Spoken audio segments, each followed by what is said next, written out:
Attorney Olivia Taylor was one of the first people to meet Douglas Chappell. She was introduced by the head of GE Schenectady's administrative offices. At first sight of the tall, very handsome executive, Olivia had a personal attraction that took all her professional poise to suppress. She would have to work with him after all, and she was not the kind of woman who gushed over a man or openly flirted. Douglas Chappell was the new chief of the Real Estate Tax Division of GE Schenectady. Oliva was a senior associate attorney in the corporate counsel's office. The Real Property Group was a separate but associated office at GE Schenectady. Doug wasn't Oliva's boss, and he wasn't exactly above her in the corporate strata. However, he was a rising star, and one clearly destined for great advancement. He was also amazingly handsome and possessed that unique set of personal attributes defined as charisma. His arrival sent a shockwave through the female staff of GE Schenectady, from the women in the production plants to those in the executive suites. The legal division was mostly female-staffed. At both the clerical and professional levels, it was particularly affected. At first, Olivia paid the whispering and speculations among her female co-workers only scant attention. It wasn't that she was unaffected, but she simply refused to let herself go down that kind of path. As the rumors of Doug's bedroom skills and his extraordinary endowment grew, she became more interested, notwithstanding her resolve. She watched her female associates, and even her own secretary Julie Stevenson, shamelessly flirt with Doug Chappell, but Olivia resisted such silly female behavior. After all, she was an attorney and a married one at that. She had advanced enough in her career to have acquired a pretty side-hall colonial house in Delmar not far from the elementary school. This was a prelude to starting a family, which was something she and her husband David were discussing. In her typical fashion, Olivia had put a good bit aside for the eventuality of children. She was a planner and meticulous in preparation for each of the defined stages of her life.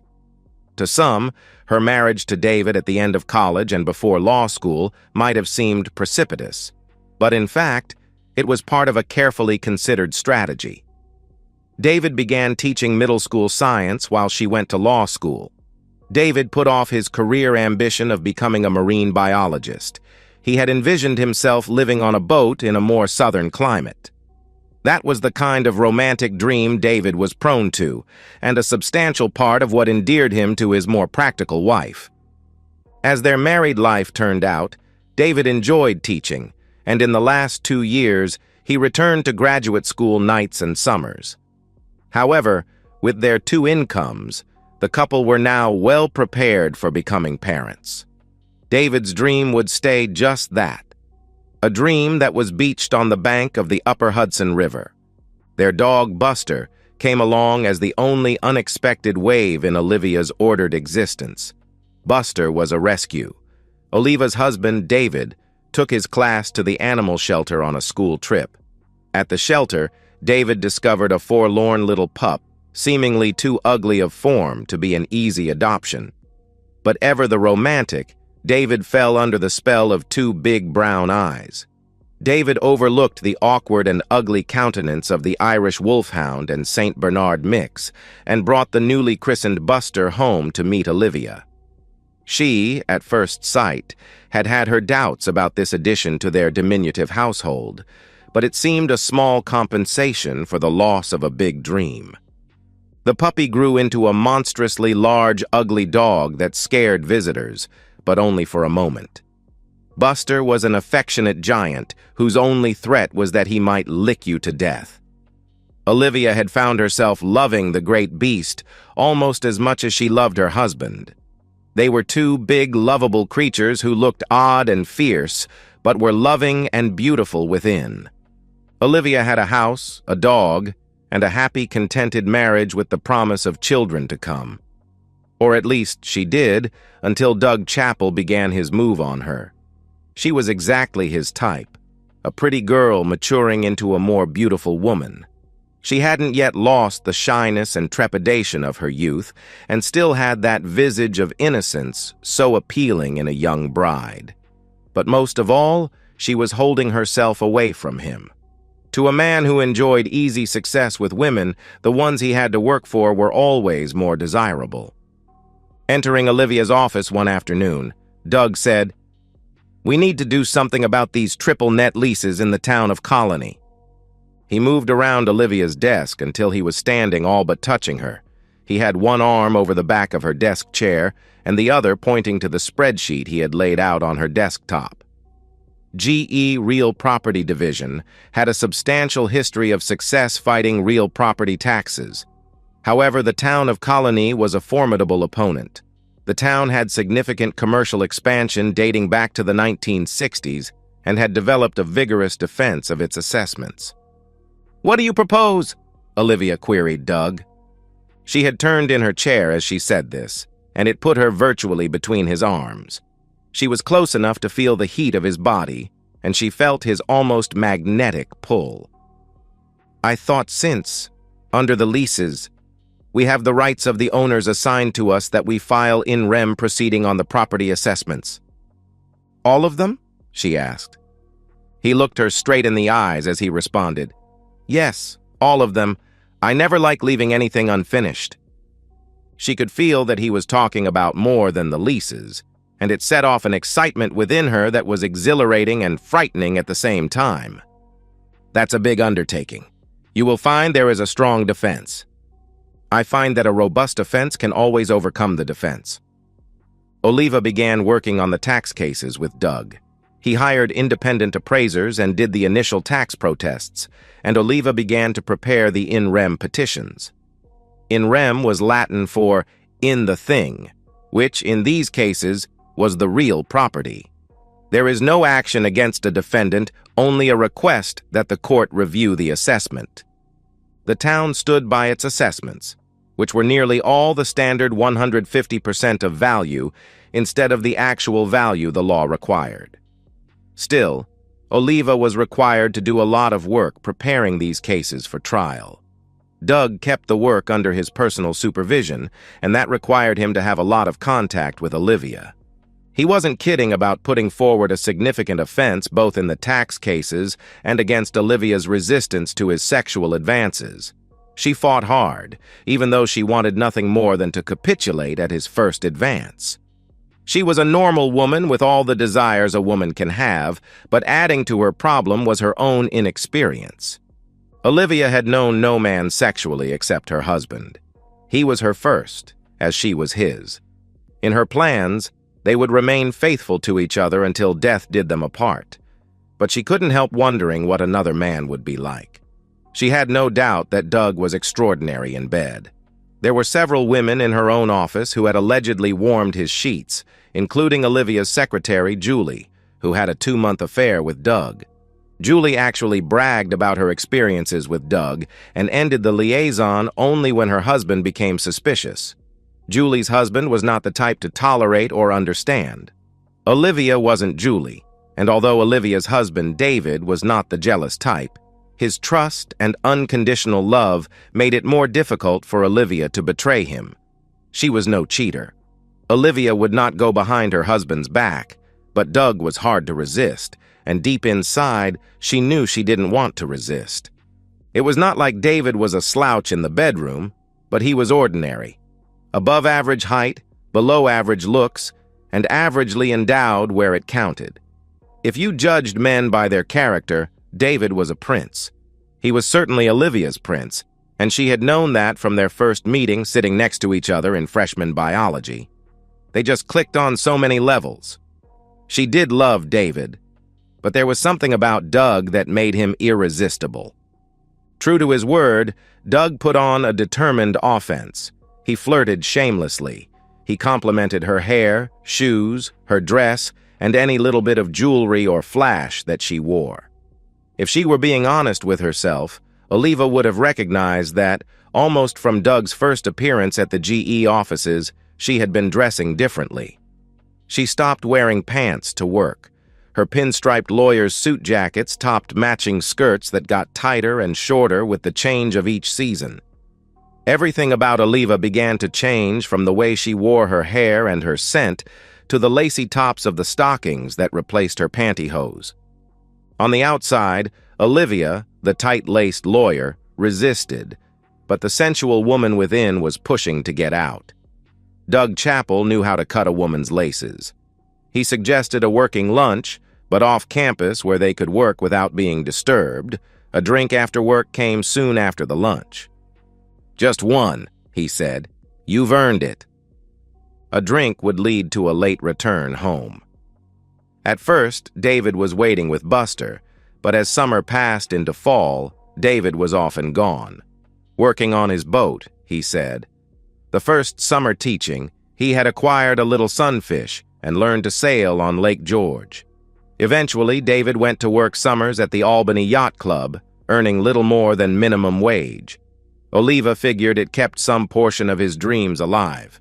It added to the funds they were setting aside to start a family, a kind of baby fund.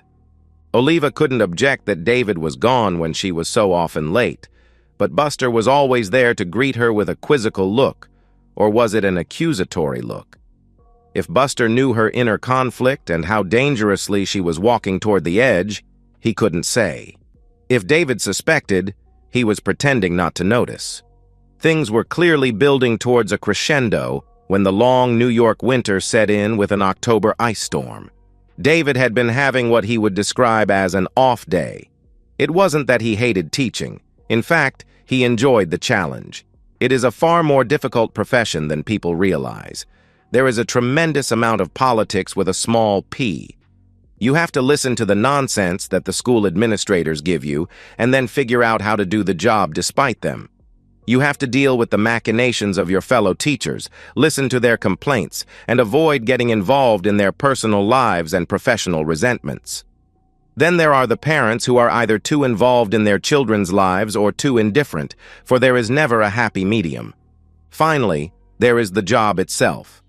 David taught 3 classes of 9th grade general science with an average of 26 students to a class, 78 students in all.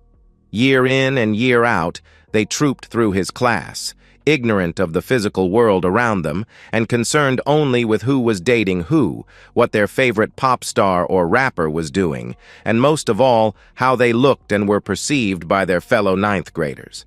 He would be the first to admit that he had it easier than the English, math, or social studies teachers.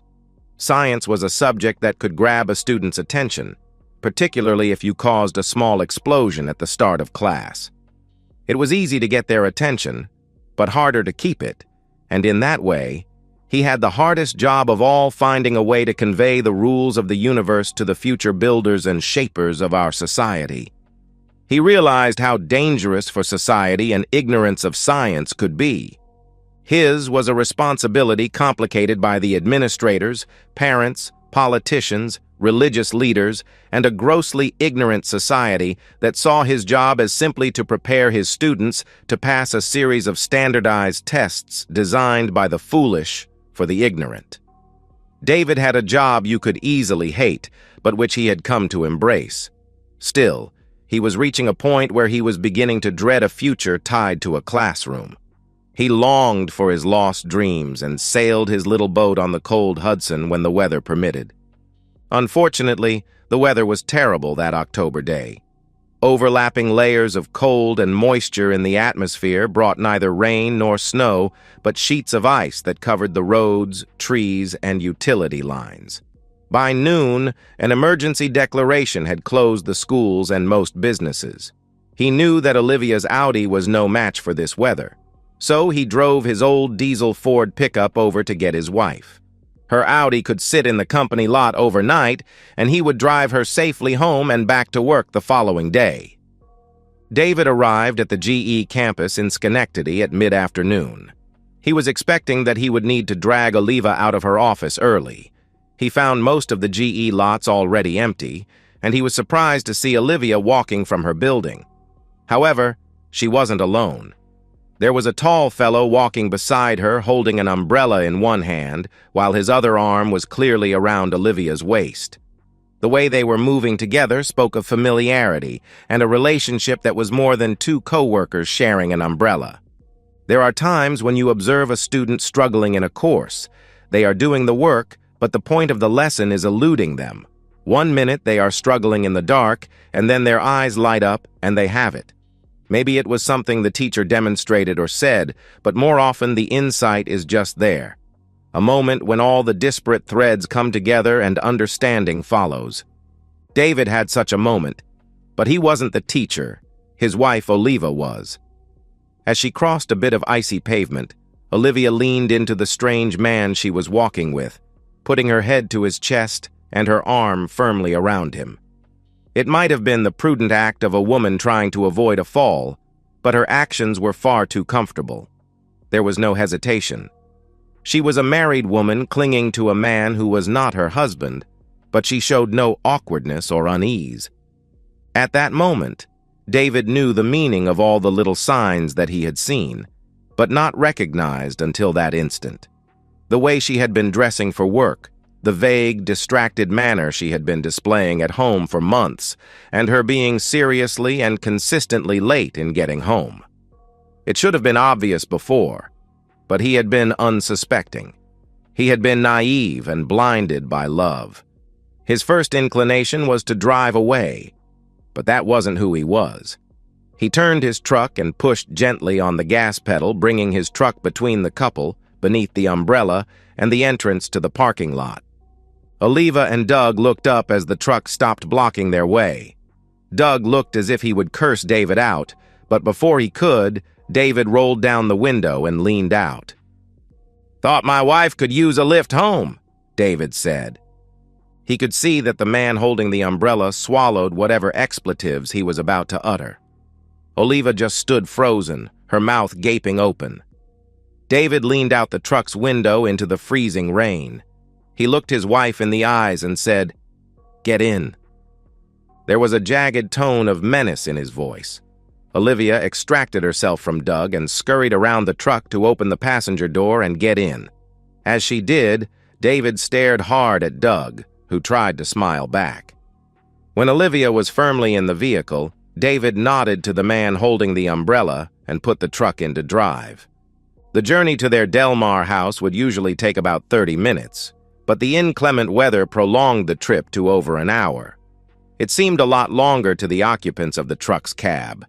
They traveled in silence until they turned onto the bypass in the town of Bethlehem. Moments from home, David poked the beehive. "Were you ever going to tell me about him?" asked David, his voice barely a whisper. Olivia was looking out the passenger window, and she did not turn to look at him. She contemplated denial, but then decided she had nothing to deny. "No, because there is nothing to tell. Doug is a co-worker. I like him, and he likes me." "You get that close to all your work friends?" "No, of course not," Oliva said, and paused a moment before she went on. "Doug is something special to me. We are close in a way that is more than simple friendship." As his Ford turned up Delaware Avenue headed for Delmar Place and their little 3-bedroom colonial house, David contemplated his wife's statement. "Just how far has this friendship gone with Mr. Umbrella?" "His name is Doug. Douglas Chappell. He works in the real property office." "He's just a co-worker then," David said, framing his words with such sarcasm in his voice, it was clear that he did not believe them. They reached their driveway by this time and the side door to their home.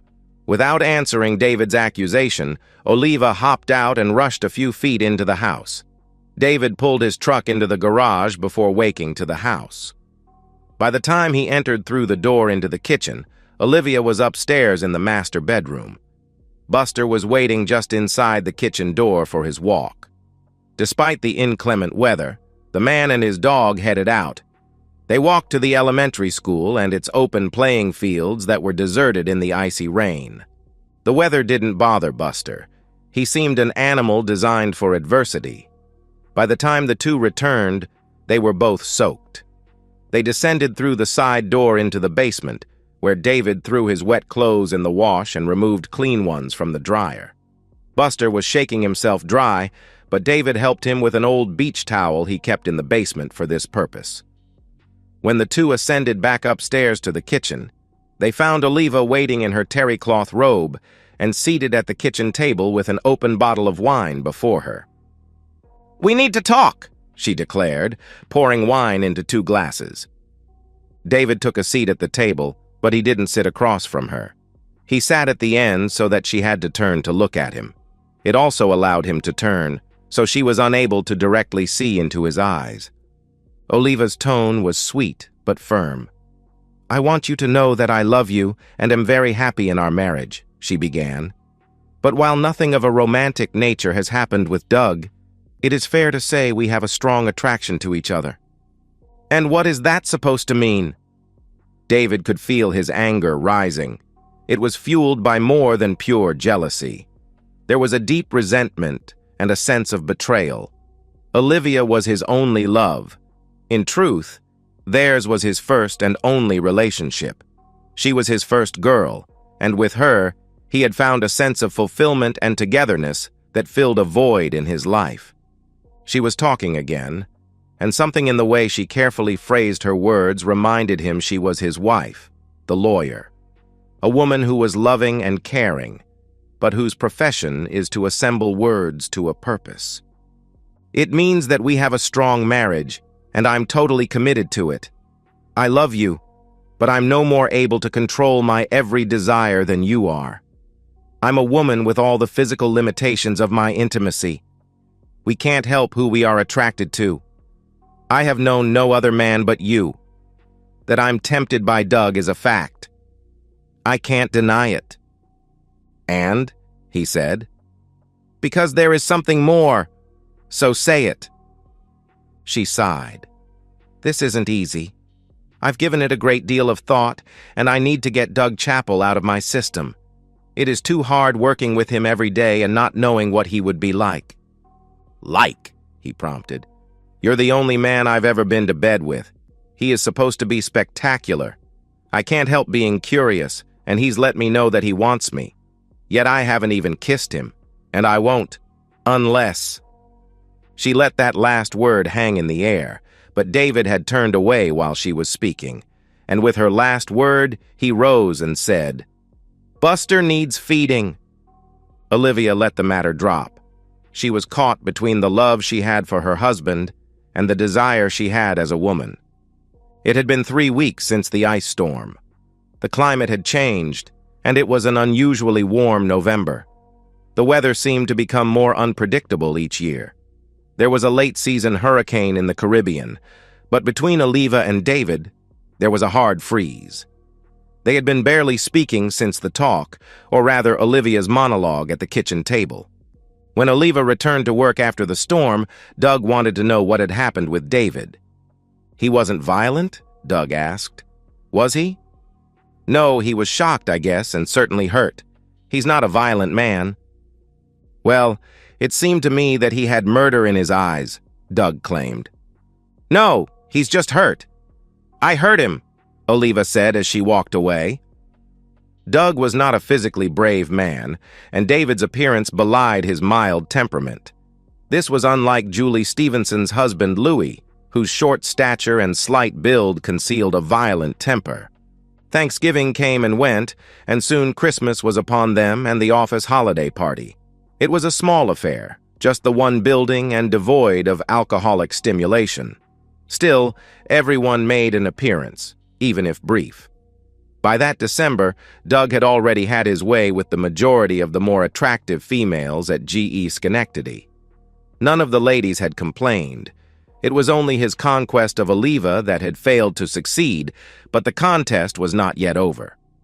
Since the unfortunate and untimely appearance of her husband on that icy October day, Olivia had kept her distance. But with the passage of time, things began to look promising again. Doug managed to catch Olivia just outside her office as the party began to break up. The next thing she knew, they were in her office with the door closed and making out. "I can't," she said, pulling away. "Why? You said your husband wouldn't give us trouble." "It's still cheating. I owe David better than that." "And what do you owe yourself?" he said. "You know what you want. You can't deny this." He pulled her into a tight embrace and kissed her. Try as she might, she responded and put the heat of her barely containable passion into her kiss. It took all her will to break away. "I'm sorry," she sobbed. "And we're just about out of time," a frustrated Doug said. "What?" she asked. "I'm being promoted to the New York City headquarters. I'll be leaving at the end of January." "They haven't announced that yet," she replied. "It won't be official until the first of the year, but they told me to get ready to move." With that, he kissed her again, but Olivia continued to refuse him. On her way home, Olivia thought over her situation. She wanted Doug, but not forever. His leaving was a good thing, but it felt as if she were about to miss something that would not come her way again. She loved her husband, David, and wanted a home and family with him. However, suddenly motherhood felt like a trap that was closing in on her before she had an opportunity to experience life. Doug had asked what she owed herself. Didn't she owe herself some experiences before she grew old? Was she missing the chance to be with someone like Doug Chappell? If he were leaving, she would miss her opportunity, and she knew it would not come again.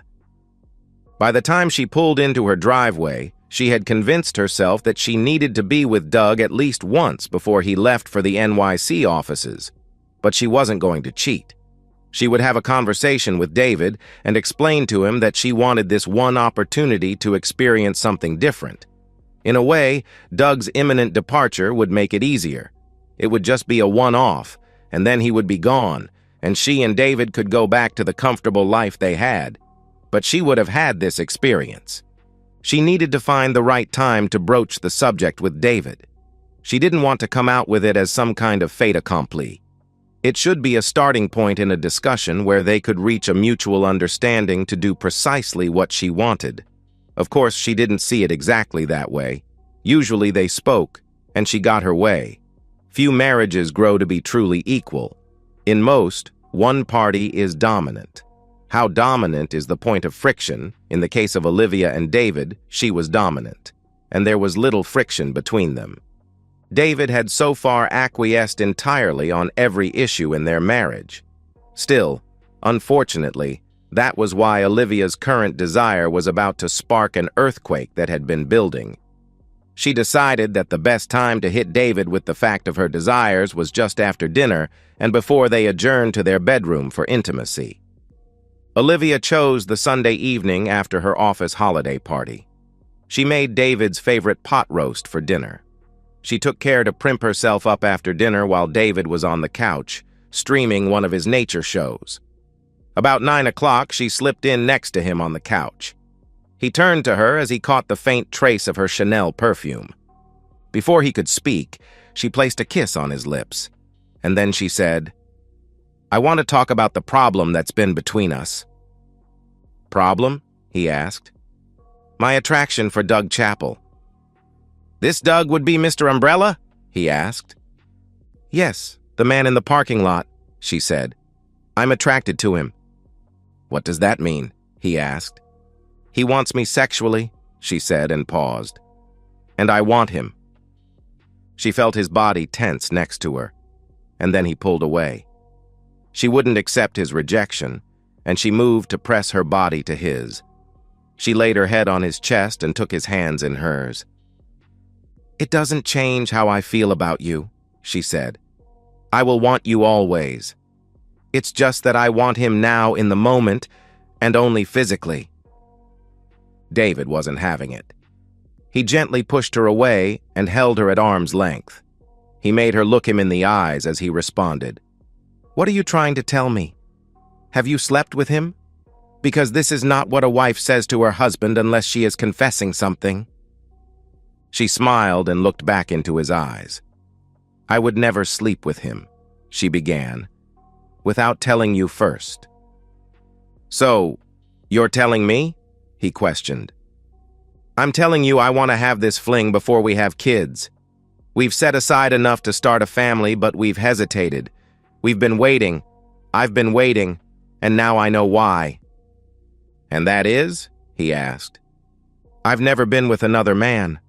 I never knew what that was like. I was too controlled when I was younger. I never experienced life. I was too busy studying to enjoy college or law school. I just want this one fling before we settle into what will be a good life and a great marriage and family. I want just my one brief encounter." "You want to have an affair with Mr. Umbrella," he all but shouted. "No, only an encounter. He is getting promoted and will be going to the main offices in NYC. He's leaving after the new year. I want only a few days with him right before he leaves. A weekend and nothing more." "And if I say no?" David asked, although he already knew the answer. "I was hoping you would understand that I need this experience." She didn't give David a chance to answer, but kissed him and pressed herself against him. Her hand reached for and found his private part. "It's going to be all right," she thought, as they began their usual dance of love. On his side, the lovemaking had a bittersweet quality. Something had been lost. This was the only woman he had ever known, and until moments before, she was the only woman he had ever expected to know intimately. Olivia determined that the matter was settled and told Doug that her first weekend in January would belong to him. Doug's house was on a quiet cul-de-sac in Niskayuna. It was a modest house for the neighborhood, a 3-bedroom split level in a neighborhood that favored 5-bedroom center hall colonials. As agreed, his attached garage was open and waiting. Olivia pulled her Audi in next to Doug's Porsche. He was waiting for her in the living room with an open bottle of wine. For a moment, he was below her in the living area as she descended from the garage entry to the main floor. He got the full effect of the short black dress that clung to her body, setting off the fullness of her breasts and the enticing curve of her hips. She could see in his eyes a mixture of lust and anticipation. It was so different from the look her husband had given her as she left him only 20 minutes before. David's eyes had been sad. There was a pain there she would have taken away if she could, but this, as she told him, was a one-time thing, and then she would be his forever. They would have children together. Their marriage would be secure because of a love that could survive a little fling. Theirs would be proven a strong marriage. She told her husband this because she genuinely believed it. What she was about to do was an adventure and nothing more. She meant it to strengthen their marriage and, hopefully, her love for her husband. Something in her believed she already had. Her body tingled with anticipation from the tips of her fingers to the soles of her feet. Her brain buzzed with the excitement she felt. Their bodies moved together as if drawn by an invisible force and met in an embrace in the center of his living room. Doug kissed her as his arms enfolded her, but he drew away and said, "1 glass of wine, and then we need to go to dinner. I have tickets for the band visit at Proctor's Musical Hall." Doug knew how to appreciate his prize, to wine her and dine her and show her a good time. He relished his triumph and assured himself that he gave as good as he took. "I'm completely in your hands this weekend," Olivia assured him. They had dinner in a romantic Italian restaurant in downtown Schenectady and enjoyed the show in the redesigned and reconstructed vaudeville theater. They drank very little, but when he brought her back to his home, he opened a bottle of champagne. They drank a toast to their weekend together before heading to the bedroom and getting down to satisfying the attraction that had brought them together. He undressed her as if he were unwrapping a priceless piece of art, and he told her how beautiful she was as he did so. She realized that he was savoring her body. He appreciated her in a way that she had never experienced before. She felt as beautiful as he said she was, here with this most handsome of men. His hands danced over her flesh and sent her desire into overdrive. She pushed the shirt from his chest and exposed the dark blonde hair that covered his chest. It was so different from the nearly bare chest of her husband. But she quickly pushed the thought of David from her mind. Later, she could think of him. This moment was for her and her lover. They lay down in his king-size bed, its satin sheets made for intimacy. He began removing the lacy underwear purchased by her husband, but never worn until now. She unzipped his pants, and he kicked them away. He left on her garter belt and stockings. She slipped her hand beneath the waistband of his boxer shorts and touched with her fingertips the object of her fantasies. After they were finished in bed, she remembered they had taken no extra precautions. She was still on the pill, but wasn't sure whether she was happy about that or not. It had been the most perfect intimacy of her life, but it was far from over. They had the weekend together, 2 more blissful days. Sunday came too soon. They had spent most of the weekend in bed. The intimacy had been great, and he was, on top of everything else, inventive. She had been taken, she thought, every way humanly possible. It had been great fun, but she was ready to go home and make things up with David. They ordered Chinese takeout late Sunday afternoon, and after they ate, had one last bout of intimacy before she showered, packed, and changed back into the short black dress that she had worn the previous Friday evening. She slipped out the same way she had come in, through his garage, into her car, and out through the open garage door, thereby concealed from any nosy neighbors. No one would say she spent the weekend with Douglas. The most she could be accused of was being out with him in public on a Friday night. Soon, he would be off to advancement in New York, and she would be working on having a baby with her husband. She was very content with her life. 20 minutes later, Olivia pulled her Audi into her driveway. The house was oddly dark. The porch lights were out, and she didn't see David's truck. She assumed David had moved his truck into the garage. Opening the side door, she looked for Buster to greet her return, but he was not at the door. She called out, "I'm home!" She expected Buster to come running, but no dog appeared. She entered the kitchen and then the living room. Both were empty. She called out again, "David, I'm home!" There was no answer, only silence. They must have gone for a late walk, she told herself. David must be in a down mood. He always walks Buster late when he's feeling low. She went to the refrigerator for ice, and then she poured herself a glass of scotch. She checked the bottle to see if David had been drinking, but it was nearly full. She sat down on the living room sofa and pulled her legs up and settled into the comfortable corner. She was very tired, but she knew she needed to wait for David's return to show him that nothing had changed, except perhaps that her love for him would be greater. From here forward, he would be treated like the prince of the man that he is. Despite her best intentions, Oliva fell asleep. She woke to the ringing of the front doorbell. The front hall is right off the living room, and the front doorbell can be loud. Oliva was surprised to see that daylight was pouring through the front windows. She must have fallen asleep. As she reached the front door, her mind told her something was wrong. It was Buster.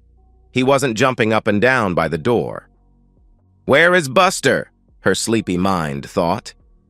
Opening the door, she found a tallish woman whose hair was tightly pulled back.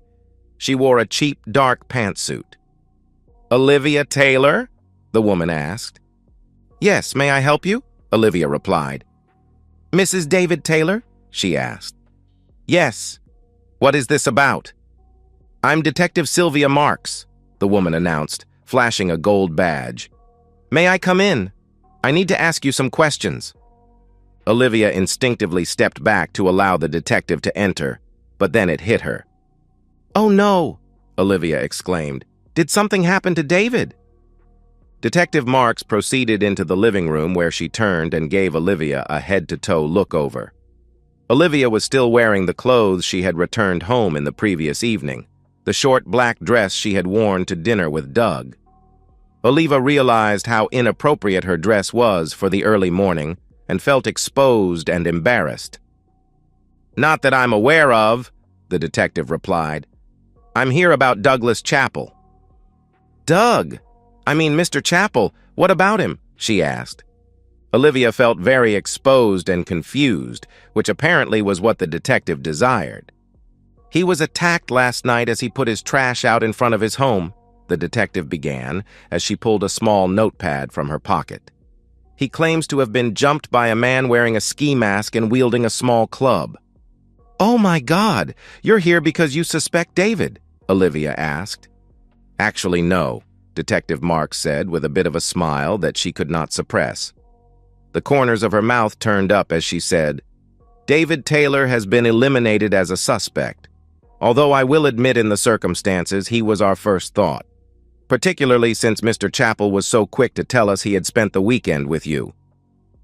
Detective Marks's smile had turned into a bit of a smirk. Olivia felt sick and went to sit down on the couch, but ended up all but collapsing into it. Detective Marks followed suit and sat down on the edge of a wingback chair facing Olivia. "You said my husband was not a suspect?"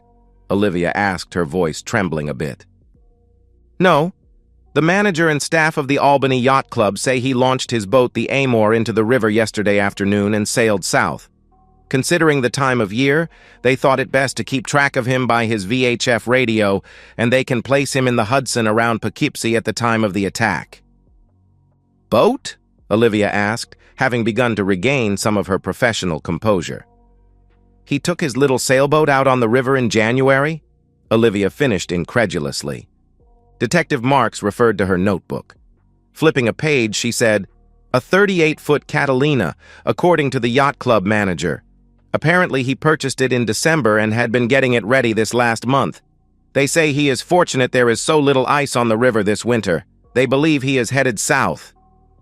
Olivia jumped up and ran up the stairs. Everything in the master bedroom looked to be in its place until she looked further and realized that some of David's possessions were missing. Little had been taken from his closet, which was filled with his work clothing, but his dresser drawers were all but empty. However, it was on her dresser that she found his note, or rather a greeting card nicely sealed in an envelope. The card's outside face read, "How can I tell you how sorry I am?" Inside there was a little text poem, but she merely glanced at this because he had left her a handwritten note. "Dear Olivia, I've accepted a job in Florida with a small marine research institute. It's just an entry-level position, but it's a start. I'm sorry to leave like this, but I couldn't stay in this marriage any longer, and I think you were right when you said, we should experience life before we truly settle down.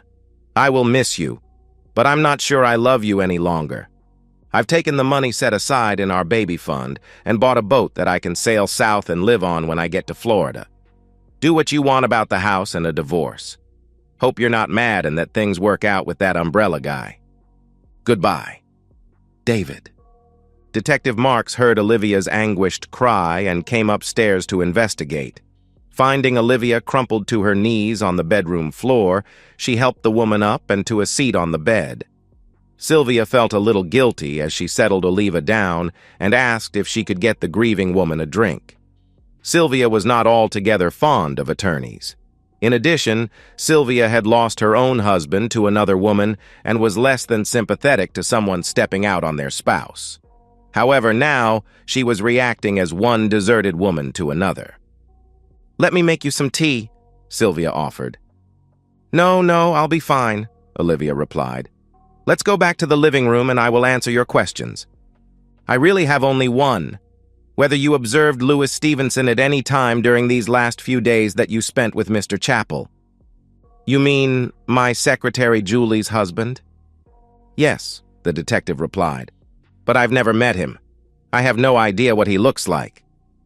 "I have a picture of him," the detective said, and handed Olivia what was clearly a mugshot of a rough-looking man.